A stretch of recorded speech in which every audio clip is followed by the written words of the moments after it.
नमस्कार मंडळी. BMMS कट्टा समर सीझनचा हा शेवटचा भाग. मागचे काही आठवडे आपण मनोरंजन आणि माहिती याच्याबद्दल वेगवेगळे सेशन्स ऑर्गनाईज केले. कल्पना आणि निशल रावल पुण्याचे आहेत. दोघंही जण पुण्यातच शिकलेत आणि ते आता पुण्यात राहतात. ते काही वर्ष UK मध्ये ही होते वास्तव्याला. आता त्यांच्याकडनंच आपण ऐकूयात की माइंड बॉडी मेडिसिन म्हणजे नक्की काय आणि आपल्याला त्याचा उपयोग कसा करून घेता येतो आणि त्याचा फायदा काय. तर कल्पना, तुझ्याकडे मी पास करतो. एक सक्ती असावी, एखादं घड्याळ असावं गोल शेपचं, अशी खूप वेगवेगळी उत्तरं त्या टीचरला सापडली. शेवटी टीचरनी रिव्हील केलं की त्या खोलीमध्ये एक्झॅक्टली वस्तू होती काय, आणि ती जी वस्तू होती ती अशा टाईपचा एक सिलेंडर होता. आणि हे सिलेंडरचं उत्तर कुणालाच ऍक्च्युली ओळखता आलं नव्हतं, कारण प्रत्येकाने आपापल्याला जे दिसेल त्याच्यावरून गेस केलं होतं. सो ह्याच्यातून आपल्याला बेसिकली काय दिसतं, तर आपला दृष्टिकोन, आपल्या पाहण्याचा जो काही एक अँगल असतो त्याच्यावरती बऱ्याचदा आपण वस्तुस्थितीचं आकलन करत असतो, पण ती वस्तुस्थिती म्हणजेच सत्यस्थिती असेल असं नाही. It is always a matter of perspective. आणि हे आपल्याला रोजच्या आयुष्यात पण दिसतं. आपलं मनच, आपलं परसेप्शन किंवा संवेदना हे आपल्याला कधी कधी फसवू कसे शकतात त्याचं हे खूप चांगलं उदाहरण आहे. आपल्या रोजच्या आयुष्यामध्येही असंच काहीतरी घडत असतं, कारण आपण एखादी वस्तू आपल्या पद्धतीने आकलन करायला जातो. ही जी एक गोष्ट आहे, हत्ती आणि 6 वाईज मेन, किंवा ती हुशार माणसं, त्यांना पाठवलेलं असतं एक नवीन प्राणी आहे, नवीन आलाय आणि त्याचं डिस्क्रिप्शन मला सांगा असं त्यांना सांगितलेलं असतं, पण डोळ्यांवरती पट्ट्या बांधून जायचं आणि त्यांनी आपापल्या पद्धतीने त्या प्राण्याला चाचपून बघायचं, त्याचा एकूण कसा असेल तो ते बघून वर्णन करायचं. आणि ही गोष्ट आपण लहानपणापासून आय थिंक अनेक पद्धतींमध्ये, अनेक प्रकारांनी ऐकलेली आहे. की एखाद्याला वाटलं की हत्ती म्हणजे अजगरापेक्षाही मोठा, जाड, वळवळणारा असा प्राणी आहे. काहींना वाटलं की तो एकदम पातळ दोरीसारखा आहे. काहींना वाटलं की ती एक भिंत आहे, एकदम खडबडीत अशी, थोडीशी गोलाकार पण भिंत आहे. काहींना वाटलं तो सुपासारखा आहे. आणि ज्या वेळेला त्यांच्या डोळ्यांवरच्या पट्ट्या ऍक्च्युली काढल्या गेल्या, त्यावेळेला त्यांना दिसलं की हा हत्ती, हा प्राणी त्यांच्या जाणीवांपेक्षा, त्यांच्या कल्पनांपेक्षाही खूप वेगळा आणि मोठा आहे. हेल्थच्या बाबतीमध्ये हे आपल्याकडून खूप कॉमनली होतं. आपल्याला ऍक्च्युली एखादा समजा जर काही त्रास होत असेल, एखादं लक्षण असेल, जसं आपल्याला हृदयाची धडधड वाढल्यासारखी वाटली, किंवा जर का आपल्याला ब्लड प्रेशर वाढल्यासारखं वाटलं, आपण डॉक्टरकडे जातो आणि डॉक्टर काही तपासण्या सांगतात किंवा आपल्याला तपासतात स्वतः डिटेलमध्ये, स्टेथोस्कोप घेऊन, ब्लड प्रेशरचे ॲपरेटस घेऊन, किंवा आपल्या बाकीचे डोळे बघा, पोट बघा, हे सगळं करतात. तपासण्या आल्यावरती त्यांचे रिझल्ट्स बघतात आणि त्याच्यानंतर मग ते आपल्याला एक प्रश्न विचारतात, जो बऱ्याच केसेसमध्ये बऱ्याच जणांनी ऐकलेला असेल की तुम्हाला काही स्ट्रेस आहे का? आणि त्या प्रश्नाने मात्र आपण गडबडून जातो की आपण तर आता शारीरिक आजारांबद्दल बोलत होतो, आपण तर कार्डिओलॉजिस्टकडे आलो होतो किंवा फिजिशियनकडे आलो होतो, आणि आपल्याला तर काही स्ट्रेस नाहीये, आयुष्य सगळं चांगलं चालल्यासारखं वाटतंय, आणि हा प्रश्न का विचारतायत डॉक्टर आपल्याला? तर त्यावेळेला थोडेसे आपण भांबावून जातो, आणि डॉक्टर तर त्यांच्या मतावरती ठाम असतात की हे सगळं मानसिक आहे, तुम्ही टेन्शन घेऊ नका, तुम्ही स्ट्रेस घेऊ नका, आणि तुमचा बीपी खाली आहे. त्यावेळेला आपली एक गल्लत होते, आणि जी कदाचित आपल्या लहानपणापासून जे आपण ऐकतो, बघतो आणि समजतो त्याच्यामुळे ती झालेली असते, की मानसिक या शब्दाचा अर्थ आपण ऑलमोस्ट काल्पनिक असा समजतो. काल्पनिक म्हणजे इमॅजिनरी, जे खरं नाहीये, जे प्रत्यक्षात नाहीये आणि जे फक्त आपल्या कल्पनेमध्ये आहे, असा आपण त्याचा एक अर्थ करून घेतो. पण खरं सांगायचं झालं तर मन हे वेगळं त्याचं एक अस्तित्व असतं आणि मानसिक बदल जे असतात ते आपल्याला शरीरामध्ये दिसत असतात आणि ते कुठेतरी आपल्याला त्याच्याबद्दलची क्लॅरिटी नसते म्हणून किंवा कधी कधी आपल्याला ते ऍक्सेप्ट करण्याची तयारीही नसते म्हणून आपल्याकडून थोडंसं आपल्याला ते वेगळं वाटतं, बिचकल्यासारखं होतं. फार पूर्वी सर हेनरी मॉड्सले नावाचे मेडिकल क्षेत्रातले खूप मोठे डॉक्टर होऊन गेले. त्यांनी इनफॅक्ट युरोपियन गाईडलाईन्स मध्ये मॉड्सलेस गाईडलाईन्स बऱ्याचदा वापरतात. ते खूप रिस्पेक्टेबल डॉक्टर होते आणि त्यांनी एक वाक्य जे केलं होतं ते आय थिंक ह्या सिच्युएशनला डिस्क्राईब करायला खूप ऍप्ट आहे, याचं वर्णन करायला खूप ऍप्ट आहे. ते म्हटले होते की sorrow which finds no vent in tears may make other organs weak. म्हणजे आपल्या मनामध्ये जे काही दुःख आहे, जे काही दडलेलं आहे, त्याला जर का अश्रूंद्वारे रस्ता मिळाला नाही, वाट मिळाली नाही, तर ते इतर अवयवांना रडायला भाग पडतं किंवा असं आपण म्हणूयात की त्याच्या थ्रू ते आपली वाट शोधतं. आणि हे ऍक्च्युली डॉक्टरांना म्हणायचं असतं जेव्हा ते म्हणतात की तुमचा आजार हा मानसिक आहे, वेअर ॲज आपल्याला ते असं मनातून वाटतं की नाही हे काल्पनिक आहे की काय, डॉक्टर विश्वास नाही ठेवत आहेत की काय. तो कुठेतरी ही मन आणि शरीर ही संकल्पना जी आहे ती आपल्या डोक्यातली वेगळी आणि अस्तित्वातली वेगळी आहे, म्हणून ती आज आपण थोडी समजून घ्यायचा प्रयत्न करूया. मन आणि शरीर ह्या दोन वेगवेगळ्या वेगवेगळे घटक आहेत असं आपल्याला कायम वाटत राहतं, पण ऍक्च्युली ते सायकलच्या दोन चाकांसारखे आहे की ते दोन्ही एकत्र असतात. दोघांचाही एकमेकांवरती परिणाम होत असतो आणि एखाद्यामध्ये बिघाड झाला की दुसऱ्यामध्ये जाणवतच किंवा एकाला आपण चांगल्या पद्धतीने ट्यूनअप केलं तरी दुसऱ्यावरती फरक पडतो. सो पॉझिटिव्हली निगेटिव्हली दोघही जण एकमेकांशी लिंक्ड आहेत आणि ते एकत्रच काम करतात. हे आपल्या रोजच्या आयुष्यातही आपल्याला ऍक्च्युली जाणवतं, पण आपण काही वेळेला तेवढ्या प्रकर्षाने नाही जाणवत की जेव्हाही आपल्या मनामध्ये कुठल्याही भावना निर्माण होतात, आपण ज्या वेळेला एखादी गोष्ट फील करतो, एखाद्या गोष्टीचा विचार करतो, त्यावेळेला ती शारीरिक एक्सप्रेशन, शारीरिक अवयवांमधून ती आपल्यालाही कळते आणि इतरांनाही कळते. म्हणजे आपल्याला टेन्शन आलं खूप की पोटामध्ये गोळा आल्यासारखं होतं, typically butterflies in my stomach अशी एक वाक्प्रचार आहे. किंवा ज्या वेळेला आपण एखाद्या गोष्टीविषयी खूप एक्साइटेड असतो त्यावेळेला आपल्याला हृदयाची धडधड जाणवते, आपण खूप एकदम स्वतःचा पल्स, स्वतःची नाडी पण फील करू शकतो. तेव्हा आपल्याला खूप गहिवरून येतं, एकदम आपल्याला इमोशनल आपण होऊन जातो. त्यावेळेला घशामध्ये लिटरली एखादी गोष्ट अडकल्यासारखी वाटते, लंप इन माय थ्रोट असं आपण म्हणतो. आणि ह्या सगळ्या ज्या शारीरिक जाणवणाऱ्या गोष्टी आहेत त्या ऍक्च्युली मनामध्ये उत्पन्न झालेल्या विचारांमुळे किंवा मनामध्ये उत्पन्न झालेल्या भावनांमुळे होत आहेत. ते डायरेक्टली त्याचं एक्सप्रेशन असतं. ऑन द अदर हँड, ज्या वेळेला आपल्याला मानसिक बदल घडवून आणायचा असतो त्यावेळेला इव्हन नॉर्मल सर्कमस्टान्सेस मध्ये काही शारीरिक बदलांमुळेही आपल्याला ते घडवून आणता येतात.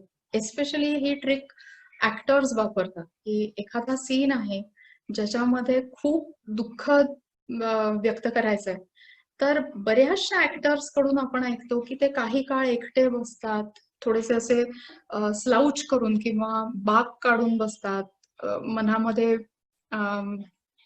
जस्ट एखादा निगेटिव्ह विचार आणतात किंवा एखादी निगेटिव्ह घटना आठवतात आणि मग त्यांना तो सीन करणं खूप सोपं जातं. किंवा पॉझिटिव्ह एखादी गोष्ट, एक्साइटिंग एखादी गोष्ट जर का त्यांना सीन पोर्ट्रे करायचा असेल तर ते कधी कधी फिजिकली जम्प करतात, थोडंसं ऍक्टिव्ह होतात आणि मग तो सीन करतात आणि त्याच्यामध्ये मग त्यांचं एक्सप्रेशन खूप छान येऊन जातं. हे जसं नॉर्मल सर्कमस्टान्सेस मध्ये आपण बघतो तसंच ते आजार किंवा हेल्थ रिलेटेड ह्याच्यातही आपल्याला दिसतं की जो आपला विचार असतो, जी आपली भावना असते त्याच्यावरती आपण शारीरिक आजारही होऊ शकतात. फॉर एक्झाम्पल, अगदी छोट्या प्रमाणात म्हटलं तर एखाद दिवशी आपला मूड नीट नसेल किंवा आपल्याला उदास वाटत असेल, आपल्याला दुःख झालं असेल, आपल्याला टेन्शन आलं असेल, तर त्यावेळेला आपल्याला वेदना खूप पटकन आणि खूप तीव्रतेने जाणवते. किंवा लॉंग टर्मचा जर का स्ट्रेस असेल, एखाद्या माणसाच्या आयुष्यात खूप जास्त ताणतणावाची स्थिती असेल, तर त्याचा परिणाम शेवटी ब्लड प्रेशर सारखा आजार किंवा डायबिटीस सारखा आजार होण्यामध्ये होतो. लाईकवाईज शारीरिक आजाराशी जर का अनेक वर्ष एखादा व्यक्ती झगडत असेल, तर त्याचा परिणामही मानसिकतेवरती होताना दिसतो. आणि आम्ही काम करताना बघतो की खूप वर्षांचे शारीरिक आजार असले असे पेशंट अनेक वर्षांनी अँझायटीचे सिम्पटम्स किंवा डिप्रेशनचे सिम्पटम्स घेऊन आमच्याकडे येतात, की त्यावेळेला त्यांना खरोखरीच निराशा आणि काळजी, चिंता याचे आजार म्हणण्यासारखे होऊन जातात.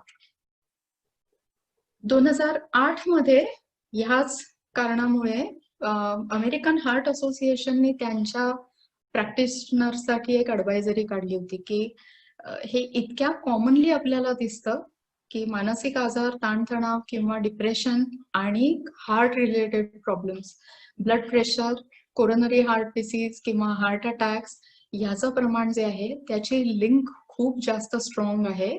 आणि म्हणून त्यांच्या ॲडवायझरीमध्ये त्यांनी असं म्हटलं होतं की नवीन येणारा पेशंट किंवा इव्हन पूर्वीचे आपले जे पेशंट रेग्युलर ट्रीटमेंट खाली आहेत त्यांची वेळोवेळी मानसिक तपासणी, मानसिक असेसमेंट केली पाहिजे फॉर डिप्रेशन, अँझायटी किंवा इतर काही स्ट्रेस रिलेटेड प्रॉब्लेम्स. आणि हे अगेन ही थीम जी आहे ही मागच्या काही दशकांमध्ये आपल्याला जास्त जाणवते.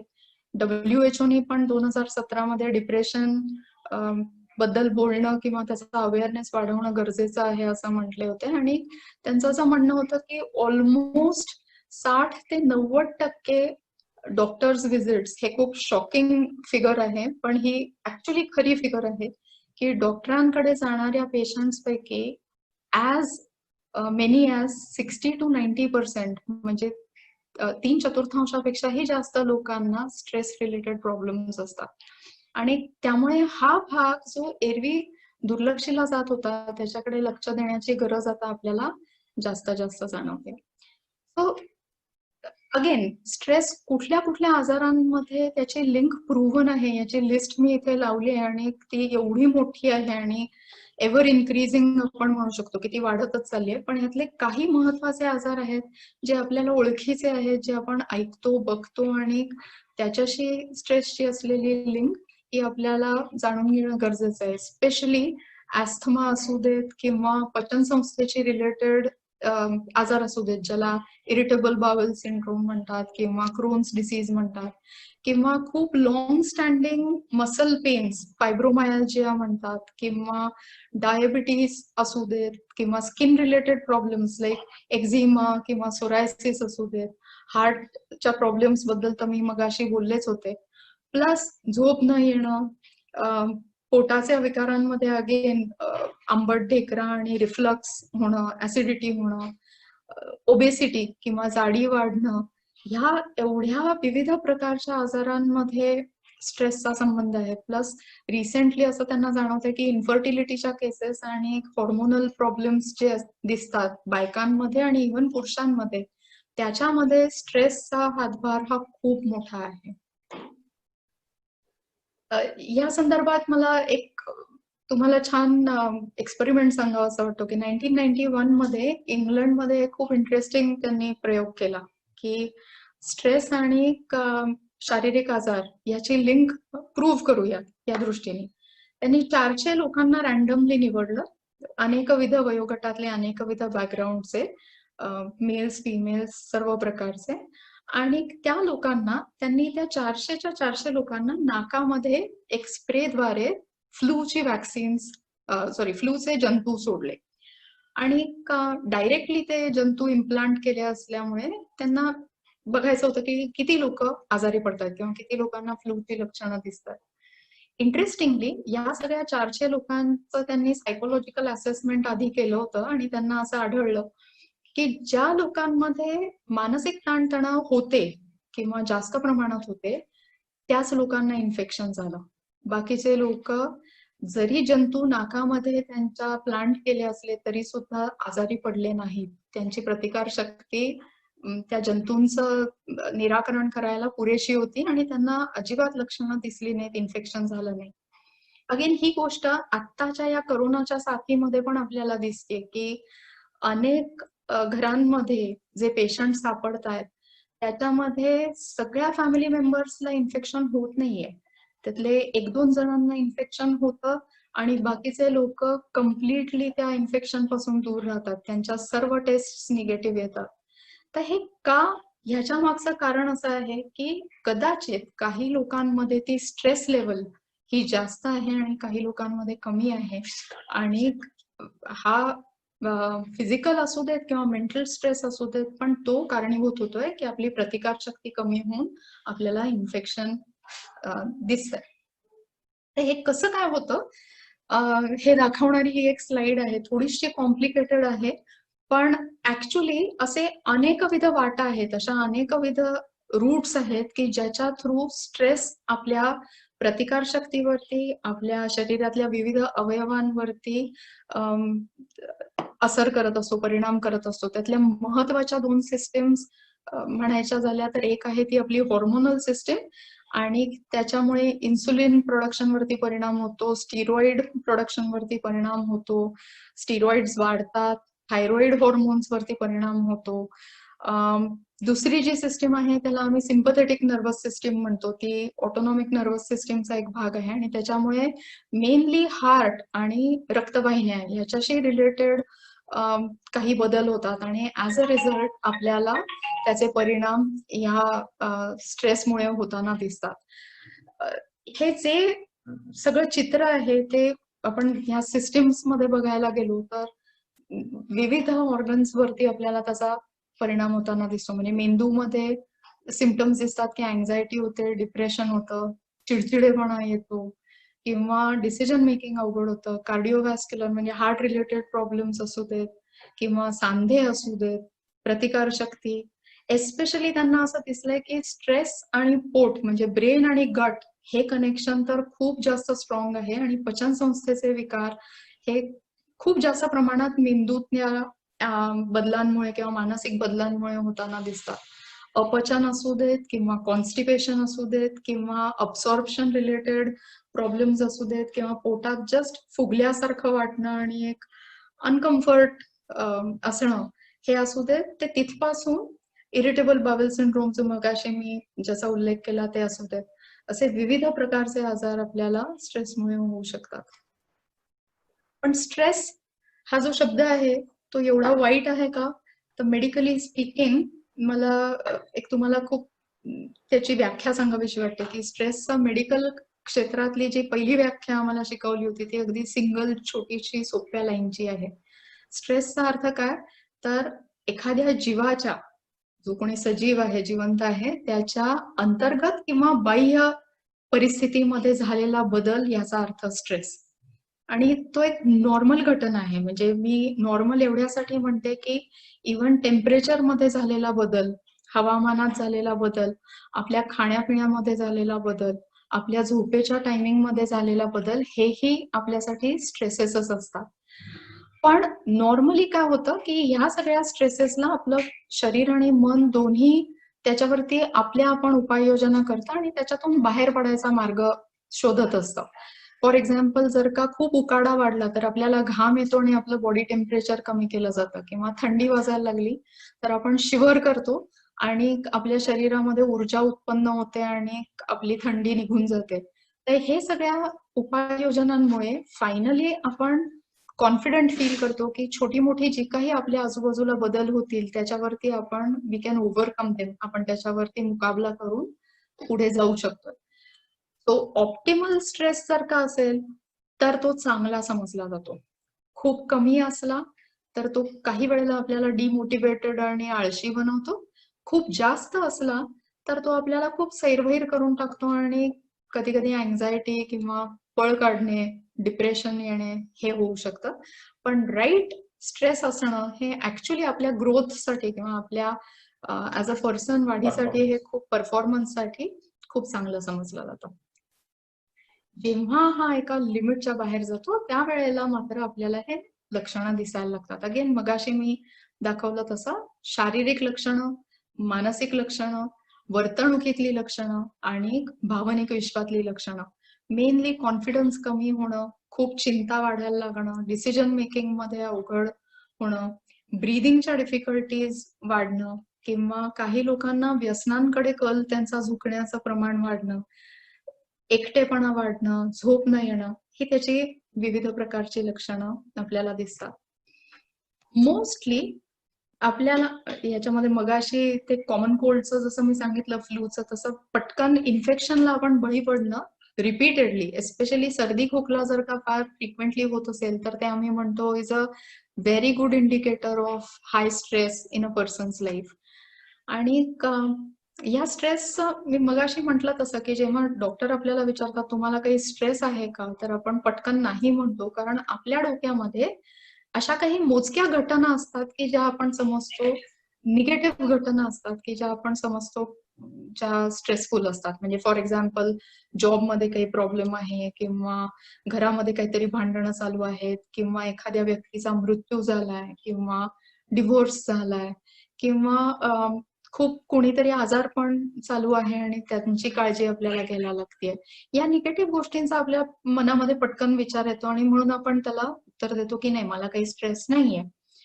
पण पॉझिटिव्ह घटना ज्या असतात आपल्या आयुष्यातल्या त्याही तेवढ्या स्ट्रेसफुल असतात बॉडी आणि माइंड वाईज. फॉर एक्झाम्पल आपण नवीन घर घेतलं, किंवा आपलं प्रमोशन झालं, आपला पगार वाढला, आपलं लग्न होणार आहे, आपल्याला मूलबाळ होणार आहे, इव्हन फ्लाईट्सनी आपण परदेशी जाणार आहोत, प्रवास करणार आहोत, वेकेशनसाठी जाणार आहोत, या सगळ्या गोष्टी देखील आपल्याला स्ट्रेसफुल ठरू शकतात.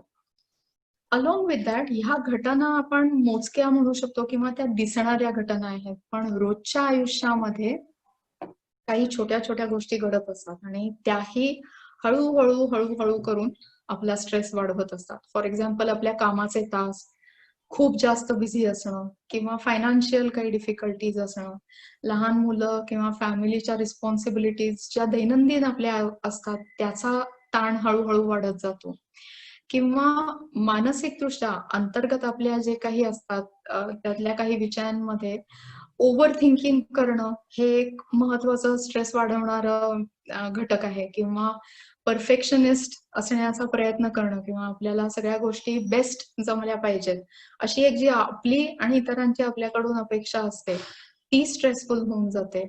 काही वेळेला अनिश्चिततेचा सामना न करता येणं हेही खूप स्ट्रेसफुल होत आहे. स्पेशली आता करोनाच्या या काळामध्ये हे किती दिवस चालेल माहिती नाही, आणि ती अनिश्चितता अनेक लोकांना डिफिकल्ट होते डील करायला, एस्पेशली एवढ्या सगळ्या महिन्यांनंतर. सो हे जे काही सगळे स्ट्रेसेस आहेत ते आयदर घटना स्वरूपात असू देत किंवा रोजच्या आयुष्यातले छोटे छोटे छोटे छोटे प्रॉब्लेम्स असू देत, पण ते आपला स्ट्रेस वाढवतात आणि आपल्या शरीरावरती आणि मनावरती थोडासा ताण निर्माण करतात. सो हा जो ताण आहे तो ऍक्च्युली आपल्याला घालवायचा आहे. ज्या वेळेला आपण माइंड आणि बॉडी मेडिसिनचा विचार करतोय त्यावेळेला आम्ही ह्या दुव्यावरती किंवा ह्या ऍक्सेस वरती काम करून आपला शारीरिक ताण, मानसिक ताण घालवून त्याचा आपल्या हेल्थ सुधारण्याकडे कसा फायदा होईल ते बघतो. सो मगाशी आपण जे म्हटलं की PNIE नावाचा एक ऍक्सेस आम्ही म्हणतो की psycho neuro immuno endocrine axis, म्हणजे हॉर्मोनल सिस्टीम्स, प्रतिकारशक्ती, मन आणि मेंदू, ह्या चार लोकांचं या चार अवयवांचं एकमेकांशी जे कम्युनिकेशन आहे ते आपण सुधारायचा माइंड अँड बॉडीमध्ये प्रयत्न करतो. त्याचं मेन उद्दिष्ट असं असतं की ज्याला रेझिलियन्स म्हणतात किंवा लवचिकपणा म्हणतात तो आपला वाढवायचा. त्याचा अर्थ काय, तर स्ट्रेस म्हणजे आपण म्हटलं की आपल्या आतल्या बाहेरच्या परिस्थितीतले किंवा वातावरणातले बदल, तर हे जे बदल आहेत त्याचा सामना करण्याची आपली शक्ती वाढवायची, आणि हे जे बदल आहेत त्याच्यामध्ये बदल घडवून आपल्याला योग्य अशी परिस्थिती घडवून आणायची, त्याची क्षमता आपली वाढवायची. So capacity of making change in the outside और इनसाइड, याला रेझिलियन्स म्हणतात. हा रेझिलियन्स वाढला की काय होतं, तर आपण आपली मदत करू शकतो आणि we can promote self healing, आणि आपण स्वतःची मदत करून आहे त्या परिस्थितीतून बाहेर पडायला आपल्याला ते शक्य होऊ शकतं. सो माइंड बॉडी मेडिसिनचा आपल्यासाठीचा उपयोग हा mainly to learn how to go from possibility to ability. ती जी क्षमता आपली बिल्ड करायची आहे, त्याच्याकडे आपण कसं जाऊ, हा आहे. ही एक डायग्राम आहे किंवा ही एक चित्र आहे, ते खूप छान पडतं समजून घ्यायला. आणि आमचे जे सिनियर कलिग्स आहेत, माइंड बॉडी मेडिसिन टास्क फोर्सचे आमचे चेअरपर्सन आहेत डॉक्टर संजय फडके, ते आणि त्यांच्या मिसेस डॉक्टर लीना फडके यांनी ही खूप छान डायग्राम बनवली आहे टू एक्सप्लेन, आपल्याला समजावून सांगायला की हेल्थ ही एक अशी डायमेन्शन आहे, म्हणजे ती एक ऍक्सिस आहे तो. आणि स्ट्रेस हा आपल्याला ग्रीन झोन कडून रेड झोन कडे कॉन्स्टंटली घेऊन जात असतो, आपल्याला ढकलत असतो, कॉन्स्टंटली धक्का देत असतो. सो आपण एकदम छान हेल्दी स्टेट मधून कधी कधी एक्झॉस्टेड किंवा असे खूप थकलेले होऊन जातो जेव्हा आपण येलो झोन मध्ये येतो.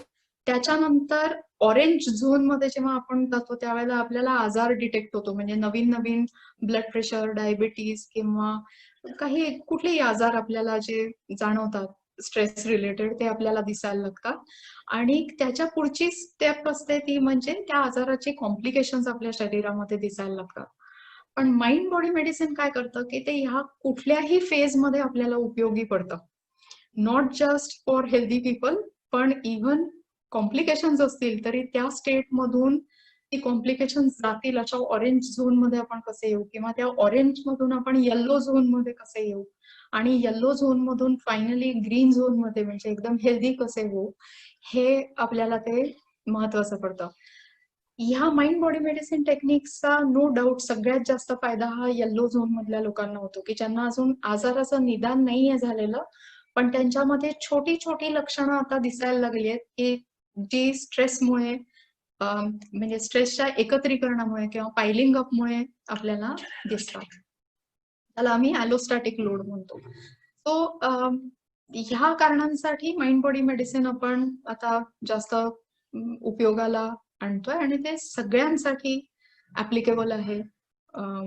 त्यामुळे ते कोणीही करावं असं आहे. हा जो कन्सेप्ट आहे त्याच्यामध्ये दोन महत्वाचे शब्द आहेत. एक म्हणजे ते सेल्फ ऍडमिनिस्टर्ड आहे, म्हणजे आपण स्वतःने स्वतःसाठी करायचंय आणि ते खूप सिस्टमॅटिक पद्धतीने करायचंय.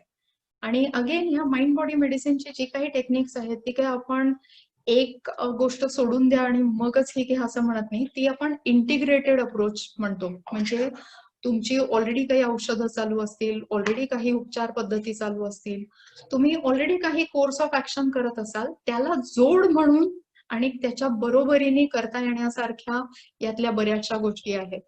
फायनली त्याच्या मागचा उद्देश काय आहे तर ते सिंपल आहे, शिकण्यासारखं आहे आणि त्याच्यातून आपल्याला रेझिलियन्स वाढवायचा आहे आणि सेल्फ रेग्युलेशन वाढवायचं आहे, म्हणजे आपलं स्वतःवरचं नियंत्रण वाढवायचं आहे आणि आपला लवचिकपणा किंवा अडॅप्टेबिलिटी वाढवायची आहे. त्याच्यात कुठले कुठले घटक येतात ते मी थोडस त्याची रूपरेषा देते. सगळ्यात पहिलं आणि महत्वाचं जे आपण आपल्यासाठी करू शकतो ते म्हणजे असेसमेंट ऑफ हेल्थ आणि नीड फॉर चेंज. सो हे प्रत्येकाने आपल्यासाठी करण्याची गरज आहे, इतरांना सांगायची गरज नाही, कुठे डॉक्युमेंट करायची गरज नाही, पण हे स्वतःनी स्वतःची तब्येत कुठल्या लेवलला आहे, आपण आज कुठल्या पातळीवरती आहोत हे समजून घेणं गरजेचं आहे, की आज मला काही आजार आहेत का, किंवा माझा स्टॅमिना किती आहे, मला माझ्यामध्ये काही बदल घडवायची गरज आहे का. मग ते वजन असू देत, मानसिक हेल्थ असू देत, फिजिकल हेल्थ असू देत, कुठल्याही प्रकारे, पण मला माझ्या आयुष्यामध्ये माझ्या जीवनामध्ये काय काय बदल घडवायची गरज आहे ते असेसमेंट करायचं. एक त्यातला भाग आहे की अगदी बेसिक म्हणजे एक्सरसाइज आणि न्यूट्रिशन, या दोन गोष्टी अतिशय महत्वाच्या आहेत. आपलं डाएट कसं आहे, मग त्यातले घटक काय काय आहेत पासून ते पोर्शन साईज किती आहे पर्यंत, आणि एक्सरसाइज आपण जो काही करतोय तो आपण किती करतोय, आपल्याला पुरे पडतोय का नाही, आणि त्याला आपल्याला हवे तसे त्याचे परिणाम मिळतायत की नाही. म्हणजे आपण भले वॉकिंग करत असू पण त्यांनी वजन उतरत नसेल, किंवा आपण वॉकिंग करत असू पण त्यांनी शुगर उतरत नसेल, तर त्याचा उपयोग होत नाहीये हे आपण ऍक्सेप्ट करणं आणि त्याच्यामध्ये बदल घडवणं हे गरजेचं आहे, किंवा त्याच्यासाठी आपण इनपुट्स घेणं हे गरजेचं आहे. थर्ड इज स्लीप आणि अवॉइडिंग अडिक्शन्स, हा एक महत्वाचा एरिया आहे. कधी कधी झोप अपुरी होणं हेही आपल्यासाठी स्ट्रेसफुल असतं. आणि इनफॅक्ट मध्येच मी एक बीबीसीची डॉक्युमेंटरी बघत होते. त्यांनी लोकांना त्यांची झोप फक्त 1 तासाने वाढवून 7.5 ते 8 तास करायला सांगितली. आणि काही आठवड्यांमध्येच त्या व्यक्तींचे ज्या काही ब्लड टेस्ट आणि इम्युनिटी रिलेटेड त्यांनी पॅरामीटर्स चेक केले होते ते खूप जास्त सुधारल्याचं त्यांच्या लक्षात आलं. सो झोप हा एक महत्वाचा घटक आपण कधी कधी म्हणजे आपण विसरून जातो किंवा फार लक्षात येत नाही, पण तो एक महत्वाचा भाग आहे. आणि अडिक्शन्स ऑब्व्हियसली आपल्याला कुठली आहेत का आणि ती बंद करण्याची गरज किती आहे आणि त्याच्यावरती रेस्ट्रिक्शन आणायची गरज आहे काय. चौथा त्यातला एक घटक येतो तो म्हणजे रिकाम्या वेळात काय करतो किंवा आपण आपल्याला चांगलं वाटावं म्हणून काय करतो. आपले छंद असतील किंवा काही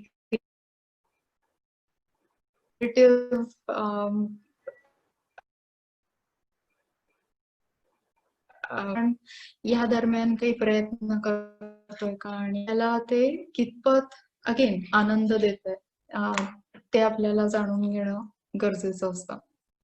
नंतर रिलॅक्सेशन टेक्निक्स ही विविध प्रकारची असतात. अनेक प्रकारांनी, म्हणजे मग ते सुदर्शन क्रिया असू देत, आर्ट ऑफ लिव्हिंग असू देत, विपश्यना असू देत, मेडिटेशन असू देत, पण रिलॅक्सेशन टेक्निक्ससाठी आपण काय काय करतो. आणि त्यातला एक महत्वाचा भाग जो सायंटिफिकली प्रूव्हन आहे त्याला आम्ही प्रोग्रेसिव्ह मसल रिलॅक्सेशन म्हणतो, की जो प्रूव्हन आहे की ज्याच्यामध्ये आपल्याला माइंड आणि बॉडी दोन्हीला रिलॅक्स करता येतं. आणि तो एक घटक आहे. पुढचे जे काही घटक मी बोलणार आहे ते थोडेसे जास्त माइंड टेक्निक्स आपण त्याला म्हणू शकू आणि ते पॉझिटिव्ह सायकोलॉजी ह्या मोठ्या हेडिंगच्या खाली आपण अंतर्भूत करू शकतो. पॉझिटिव्ह सायकोलॉजी मध्ये आपल्या मनामध्ये विचार करण्याच्या पद्धतीत आणि इमोशन मध्ये आपण बदल घडवून आणतो आणि त्याच्यातून आपण जास्त इफेक्टिव्हली पॉझिटिव्ह इमोशन्स आपल्या मनामध्ये निर्माण करू शकतो, ते बदल घडवून आणू शकतो.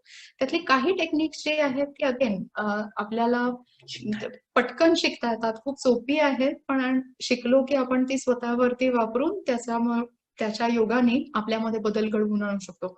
काही टेक्निक्स मी इथे लिहिली आहेत. Introspection, interoception, attention regulation, focused attention, metacognition. ही नावं थोडीशी मोठी मोठी आहेत पण ती शिकायला सोपी आहेत आणि युजली आम्ही वर्कशॉप्स मध्ये ती शिकवतो तेव्हा लोकांना खूप फायदा होतो असं त्यांना जाणवतं. प्रॉब्लेम सॉल्व्हिंग, आपल्या रोजच्या आयुष्यातले प्रॉब्लेम्स असू देत किंवा काही आपले क्वचित कधीतरी येणारे प्रॉब्लेम्स असू देत, पण ते आपण किती इफेक्टिव्हली सॉल्व्ह करतोय. आणि त्याच्यामध्ये पण ना आपल्याला बऱ्याचदा विविधता आणायला लागते. त्याची सोल्युशन्स ही दरवेळेला फिक्स्ड नसतात आणि त्याच्यामध्ये ती क्रिएटिव्हली आपण कशी सोडवू शकतोय. म्हणजे प्रत्येक प्रॉब्लेमचं थोडंसं व्हेरिएशन असतं त्याच्या सॉल्व्हिंग मध्ये आणि ते आपल्याला वापरता येते की नाही, आपण किती फ्लेक्सिबल आहोत त्या प्रॉब्लेम सॉल्व्हिंग मध्ये, ते आपल्याला युजली बघायला लागतं.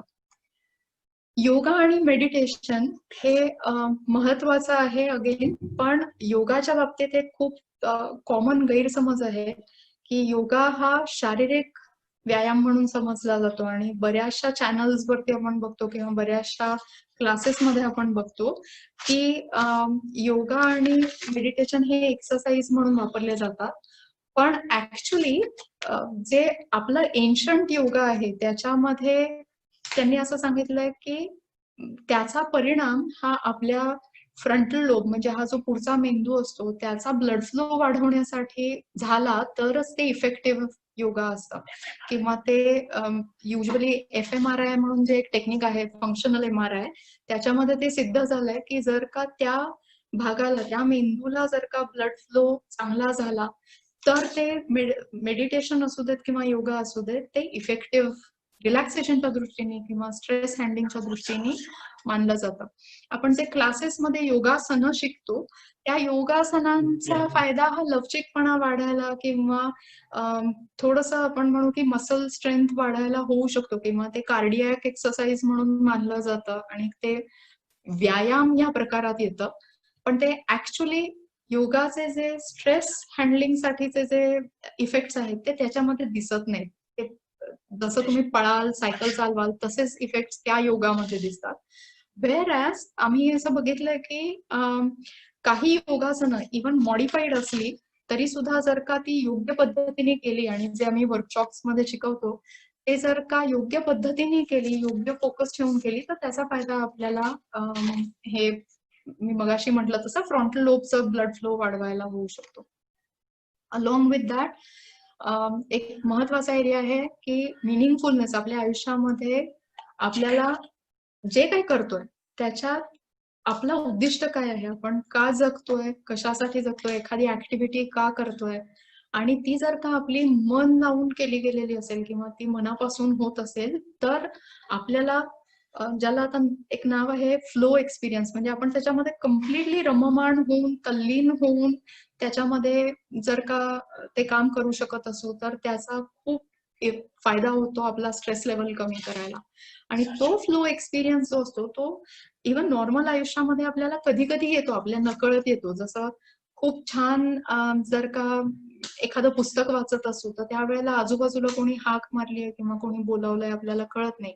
किंवा एका वर्कशॉपमध्ये माझ्या एका सर्जन मित्राने सांगितलं होतं की तो जेव्हा सर्जरी करत असतो त्यावेळेला 2, 2.5, 3 तास त्याला बाकीच्या जगाचं भानच नसतं, म्हणजे त्याला ऑलमोस्ट इव्हन टाइमचं भान नसतं असं त्याला जाणवतं आणि ही एन्जॉयज दॅट प्रोसेस. म्हणजे त्या तल्लीन होऊन त्या ऍक्टिव्हिटीमध्ये तो रममाण झालेला असतो. अशा कुठल्या ऍक्टिव्हिटीज आपल्या आयुष्यात आहेत का, आणि काही वेळेला त्या आपल्याला स्वतःहून करता येतात का, म्हणजे ऍट विल आपल्याला तो फ्लो एक्सपिरियन्स जाणवतोय का.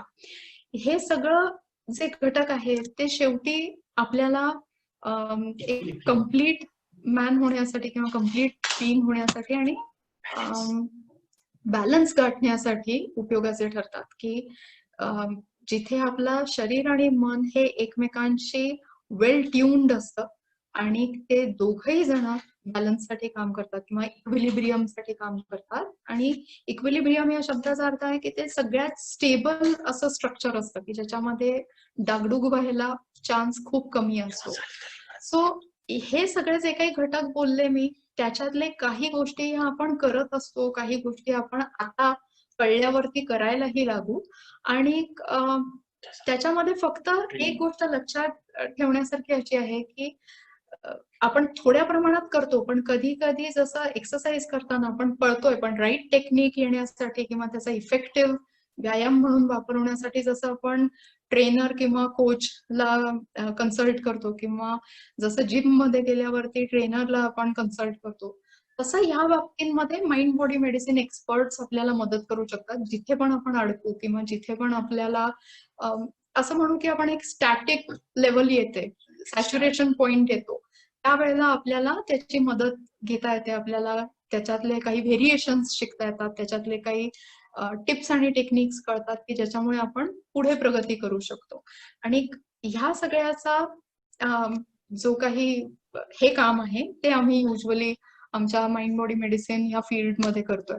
त्याच्यात ऍज डॉक्टर्स आम्ही म्हणतो की it can happen in 2 minutes आणि from that it can go on to 360 degrees. So त्याचा आम्ही नावच म्हणतो की 2 minute MBM to 360 degrees MBM. So 2 minute MBM म्हणजे युजली काय होतं तर आम्ही जेव्हा कन्सल्टेशन्स करतो ऍज डॉक्टर्स, आम्ही पेशंट्सला भेटतो, रिलेटिव्हजला भेटतो, त्यावेळेला इव्हन त्या 2 मिनिटाच्या, 5 मिनिटाच्या, 15 मिनिटाच्या इंटरॅक्शन मध्ये ह्या गोष्टीसाठी की तुम्ही व्यायाम करता का, तुम्ही डाएट तुमचं कसं आहे, तुमचे रिलॅक्सिंग अनुभव काय काय आहेत, तुम्ही छंद काही जोपासता का, किंवा तुम्ही एक्झॅक्टली तुमच्या आयुष्यामध्ये काय करताय याची तोंड ओळख, त्याच्याबद्दलचे प्रश्न विचारून त्याच्याबद्दलचा अवेअरनेस जागृत करून त्या काही गोष्टी इनिशिएट करण्याचा आम्ही प्रयत्न करतो. जे लोक इंटरेस्टेड असतात, जे लोक हे ऑलरेडी काही करत असतात किंवा त्यांना मध्येच मी म्हंटल तसं एक प्लॅटू येतो, एक सॅच्युरेशन पॉइंट येतो आणि ते आम्हाला अप्रोच करतात, त्यावेळेला अशा लाईक माइंडेड आणि सेम लेवलच्या लोकांचे आम्ही कधी कधी स्पेशल सेशन्स घेतो किंवा वर्कशॉप्स घेतो आणि त्याच्यामध्ये मग पुढची काही टेक्निक्स, जी माइंड टेक्निक्स मी मगाशी म्हटलं त्याच्याबद्दल आम्ही जास्त त्यांचं ट्रेनिंग करून देतो.